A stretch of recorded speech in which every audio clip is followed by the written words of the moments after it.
Greetings out there in YouTube land. This is Morris, man, and as always, I thank you guys for coming to my channel. Today, I'm going to do another short special video. When me and my co-host of Tell It Like It Is, Joe Spencer, started or came up with the idea of the talk show Tell It Like It Is, we decided that we're going to pick topics that people were afraid to talk about or just very controversial. So the very first two shows, or the very first show or two, we picked some hot button topics. The first one was religion, which get a lot of people riled up. And our intentions are not to get people upset or riled up, but to get you thinking. And also, the second was the JFK conspiracy. And that's another hot button topic because to this day, and I respect everybody's opinion like you respect mine, but to this day, there's some people that believe one dude alone decided to get up one day, kill a president, and go to the movies. And again, I respect your opinion, but there's a lot of evidence or information out there that's just being released over the last 15, 20 years that kind of contradict the whole idea that one guy took out the president. And I'm going to say this because people that personally know me, that I've been obsessed with who killed our president, and also Bobby Kennedy. And I'm just going to basically touch on this, and then I'm going to sign off because, again, everybody has their opinion. But for me, I've always been driven by logic. It has to make sense to me. Now, there's some things that don't make sense, but they're true. They're fact, and we don't know everything as humans. So here is my spill on this.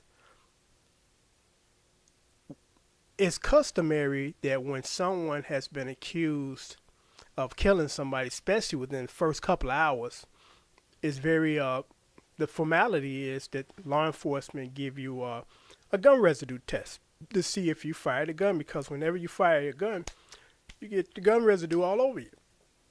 So you get it on your hands, and if you're also shooting a rifle, you get it on your face because the wind kicks it back.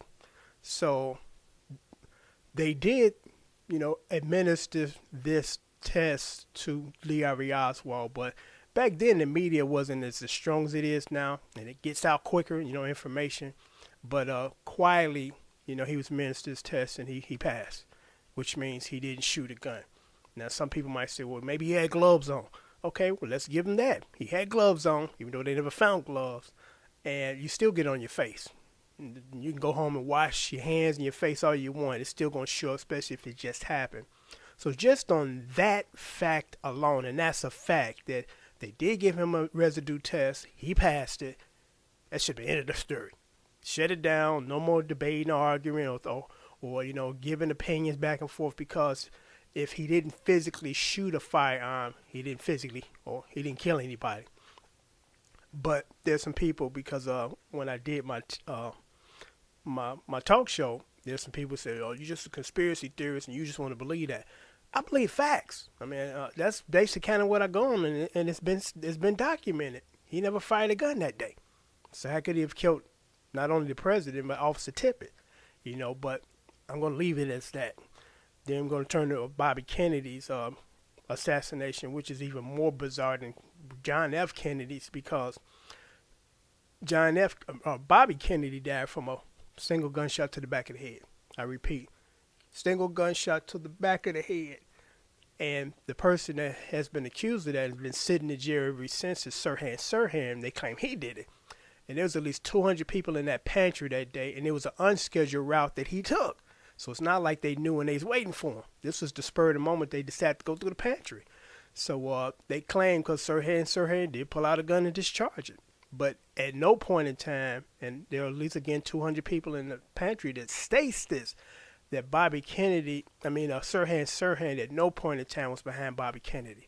So how is he able to squeeze off a round, and the bullet, kind of does a eye thing and hits him in the back of the head? It's insane. But, we've been, conditioned to believe things that are not true from people that are trying to hide the truth. It just makes no sense. It defies, the laws of physics. And nobody, again, seeing him behind him to take squeeze off around, hit him in the back of the head. But, you know, that's been the story that we've been forced or given to believe, which is just an insult to me. You know, so that's all I want to say on this topic. You know, those are facts. You know, Sirhan was never behind Bobby Kennedy, shoot him in the back of the head.